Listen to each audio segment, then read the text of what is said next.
Hello everyone, यह है learn core Java video series. यह वीडियो सीरीज़ उनके लिए है जो कंप्लीट कोर जावा सीखना चाहते हैं।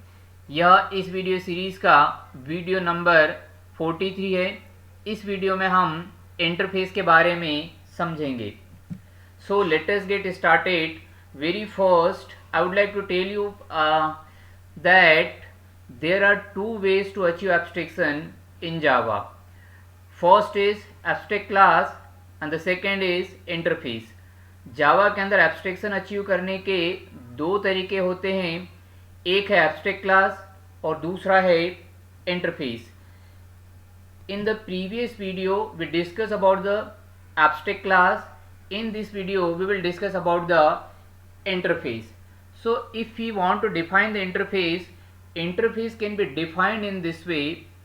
Interface is a contract that defines what a class can do.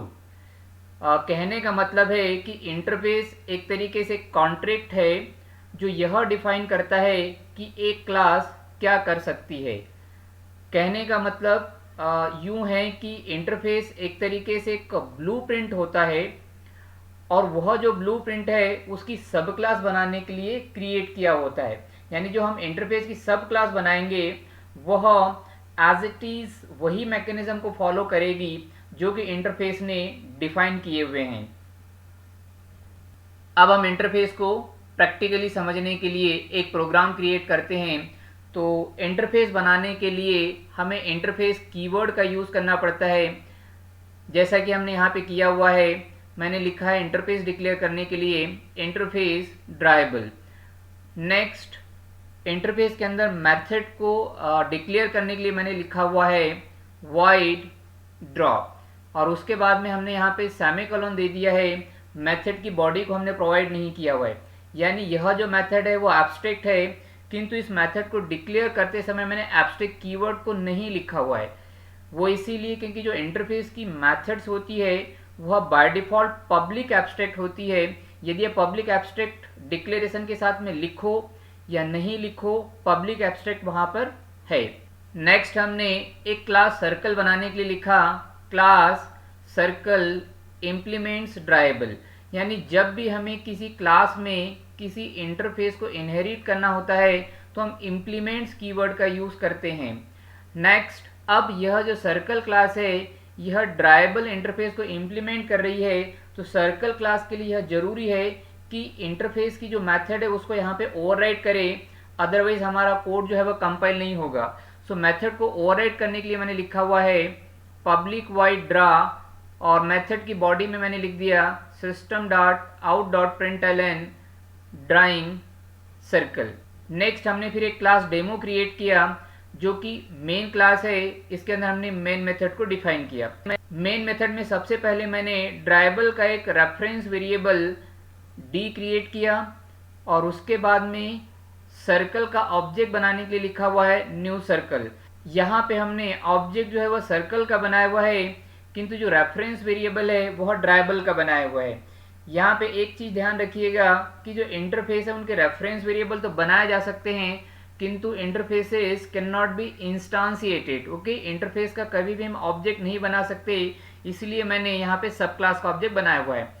Next step में हमने ड्रा मेथड को कॉल करने के लिए लिखा हुआ है d.ड्रा।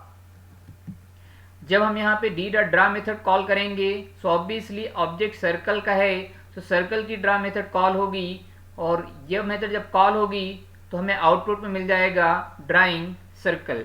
यानी इस प्रोग्राम को जब हम कंपाइल करेंगे और जब इस प्रोग्राम को रन करेंगे तो हमें आउटपुट में मिलेगा ड्राइंग सर्कल। अब इंटरफेस के बारे में कुछ और बातें यहाँ पे हम डिस्कस करें।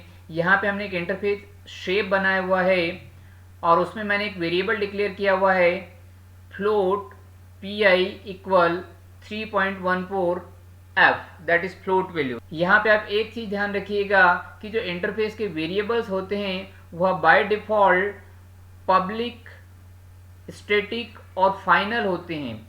यानी यदि मैंने यहाँ पे यह लिखा होता public static final float pi equal 3.14, या फिर मैं पब्लिक स्टैटिक फाइनल नहीं भी लिखूं तो भी यह वेरिएबल पब्लिक स्टैटिक फाइनल है। नेक्स्ट हमने क्लास डेमो क्रिएट किया जिसमें मेन मेथड को डिफाइन किया, और मेन मेथड में मैंने system dot out dot println में पी को एक्सेस करने के लिए लिखा हुआ शेप डॉट पी आई। यहाँ पे देखिए हमें मालूम है कि स्टैटिक वेरिएबल क्लास नेम से एक्सेस होते हैं। ओके, तो मैंने यहाँ पे पी आई को जो एक्सेस किया हुआ है वो शेप के नाम से एक्सेस किया हुआ है। यह कोई कंपाइल टाइम एरर नहीं है, यह कोई रन टाइम एरर नहीं है। यानी जो वेरिएबल है उसको स्टैटिक होना चाहिए, लेकिन स्टैटिक बनाने के लिए हमने कोई स्टैटिक कीवर्ड नहीं लिखा है। वह इसीलिए क्योंकि इंटरफेस का जो वेरिएबल है वह बाय डिफॉल्ट स्टैटिक होता है। ओके, उसको हम इंटरफेस के नेम से एक्सेस कर सकते हैं।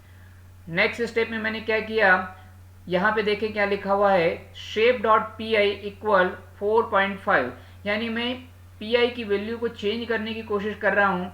जब इस प्रोग्राम को हम कंपाइल करेंगे और जब देखेंगे कि यहाँ पे हमें एक एरर मिल रहा है और एरर में लिखा हुआ है cannot assign a value to final variable P I, यानी वो कह रहा है कि यहाँ पे हम फाइनल वेरिएबल पी आई को वैल्यू असाइन करने की कोशिश कर रहे हैं, जो कि एक एरर है।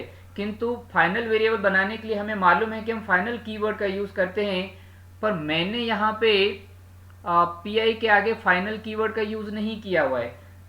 कहने का मतलब यह है कि जो इंटरफेस की वेरिएबल्स है वो बाय डिफॉल्ट फाइनल है, आप लिखो या ना लिखो। सो इस तरीके से इस वीडियो में हमने इंटरफेस के बारे में समझा।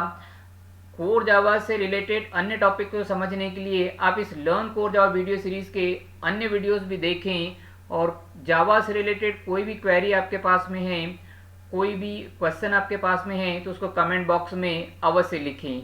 और इस learn core Java video series के अन्य वीडियोस को देखने के लिए आप इस चैनल को सब्सक्राइब करें। Thanks for watching this video.